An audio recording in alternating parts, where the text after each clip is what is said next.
Anxiety. Anxiety is the negative experience of stress caused by worry or apprehension.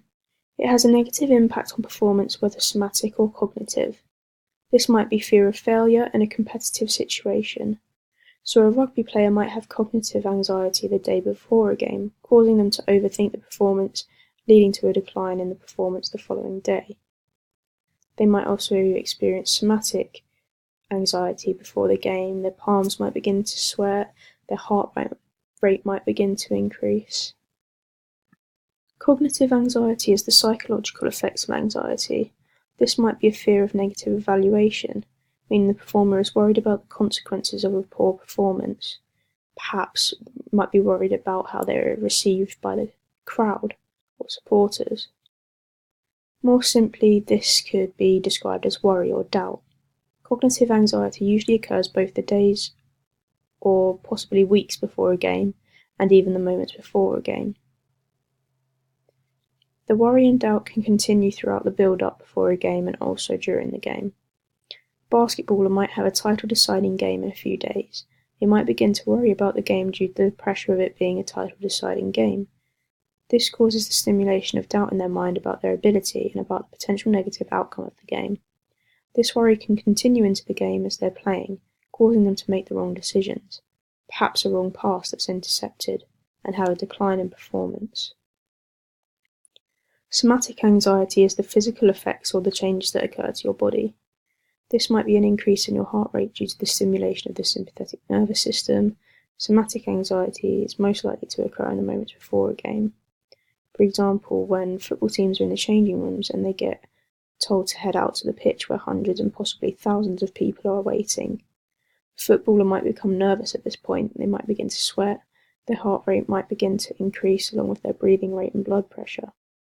The sympathetic nervous system will become more stimulated as a result of somatic anxiety before the game. This could be seen as beneficial performance, as it means that you don't have to work as hard to raise your heart rate to supply the working muscles with enough oxygen.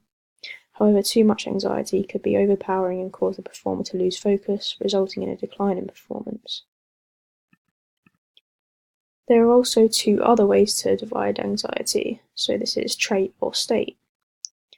Trait anxiety is when the individual shows consistently high levels of anxiety in all situations. They would have similar levels of anxiety no matter what the sport or skill they're doing is. They could be participating in football and archery, and their anxiety levels would remain high in both situations. Similarly, if a performer was brought into a sports hall and given 4 activities to take part in, one being taking a penalty, one being shooting in basketball, one being a game of netball, and one being a game of football, the performer would have high anxiety in all of those situations no matter how familiar they are with the sport. State anxiety is when the level of anxiety is dependent on the situation. If we again use the example where an individual is put into those 4 scenarios, state anxiety is different, as the level of anxiety depends on which scenario they're participating in. If the individual is more familiar with football, they might have lower levels of anxiety in those scenarios, as they're more confident in that sport and more experienced, so they have less fear surrounding it. They might have higher levels of anxiety in the basketball and netball as they aren't as familiar with those scenarios, so they have more worry and fear about them.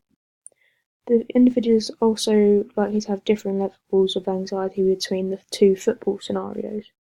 During the game, there is less focus on you, as other people are involved.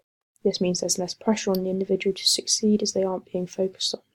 However, when taking the penalty, the individual might feel more anxiety due to the increased pressure of focus being on them only. The anxiety levels are completely situational and will differ based on experience/familiarity. If you link this to sport more generally, the importance of the game or competition can affect anxiety levels too in state anxiety. An individual is likely to have lesser levels of anxiety in a friendly fixture compared to a cup final. The cup final holds more importance, so there will be more pressure to succeed and an increased fear of failure. Anxiety is a negative feeling, and therefore an individual is likely to have a decline in performance if they experience anxiety. Anxiety causes negative thoughts such as worry and fear of failure. This leads to the individual overthinking, causing unnecessary parts of the brain to be stimulated and used, distracting the focus of the intended skill. This increases likeliness of failure to complete the skill, as the individual is distracted by worry, therefore resulting in a decline in performance. This supports the catastrophe theory previously mentioned, as high levels of anxiety are likely to cause catastrophe, and if these levels of anxiety build, then your performance will continue to deplete. For example, in a netball game, a goal shooter might miss their first shot of the game if they have high levels of cognitive anxiety, causing them to doubt themselves. As a result, they become more anxious and doubt themselves even more. This results in a further deterioration of performance as they miss their next few shots. You can also see the impact of anxiety on performance in football. Very often, anxiety and worry from anxiety will be the deciding factor in a penalty. Often, the thoughts of worry and negative feelings will impact the penalty taker, causing them to hit the ball over the bar when it's a simple task that they are used to performing successfully every day, of hitting that target of the goal. So these are the main factors affecting competitive anxiety. So obviously there's fear of failure that I previously mentioned, so that would be the fear of missing a penalty or missing a deciding shot in netball. Fear of evaluation would be fear of what the crowd response will be, or perhaps the social media response online after you lose a game. You might worry about what people will think of you and what people will think of your performance. There's also fear of competition importance, which I've mentioned. So again, if you were participating in a cup final, that's more important, so there's more pressure on it, causing you more anxiety and worry because the consequences will be worse. Fear of injury or danger, so that's pretty self-explanatory. You might be anxious about picking up an injury, which would mean that you can't perform anymore. Lack of control, so that's talking about the lack of control you have over the referee or the opposition.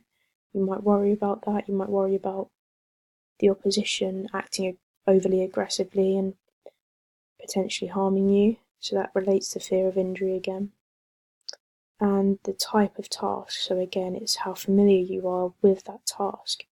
Things you're less familiar with will cause you more anxiety. So there are methods to manage anxiety. There are proven methods to cope with anxiety and manage it to the degree that it has a much lesser effect. One of these methods is deep breathing. Deep breathing decreases the heart rate to ensure enough oxygen is in the muscles. It also allows time to regain composure through the pauses in breath. Another method is positive self-talk. This helps override any negative thoughts or worries surrounding the competition or game.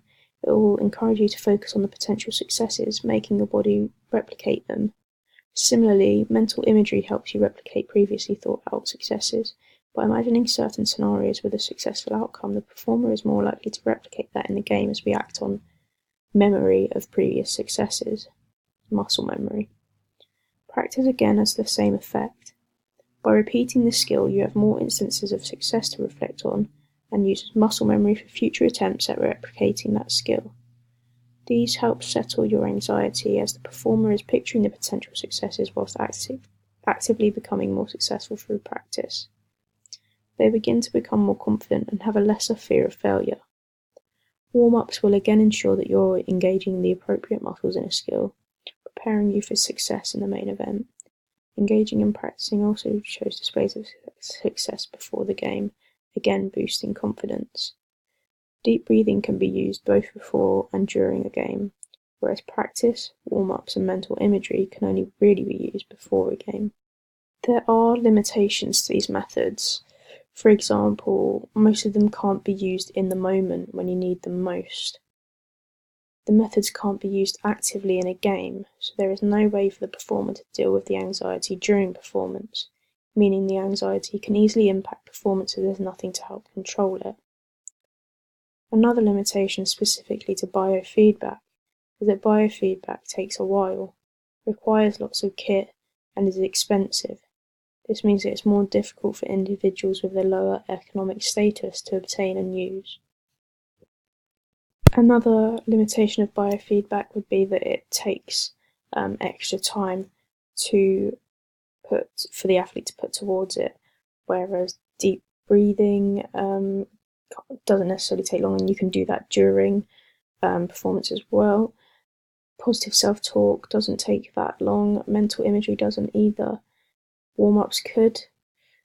Selective attention doesn't either. So the fact that it takes extra time could be a setback for you as an individual.